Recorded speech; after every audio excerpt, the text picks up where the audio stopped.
Ha, degani nimasini aytasan? Uni bir shiringina qizligini aytmaysanmi? Asalgina qizligini aytmaysanmi? Tozakorligini aytmaysanmi ana? Voy, qanday tarbiyali-ya. Voy, pazandaligini aytmaysanmi degani? Uni pishirgan tortini haliyam mazasi og'zimda. Shunaqayam shirin tort pishirgan. Nega gapiryaptilar? Ishqilib o'sha kuni tortim o'xshamay qolganini aytib bermasinlar-da.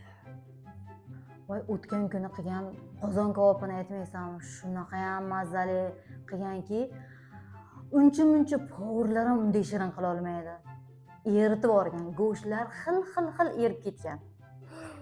Hozir ham bir o'rganib aytib qo'yadi. Xudoga olsam aytib qo'ymasin-da. Taniysan degani sen ham?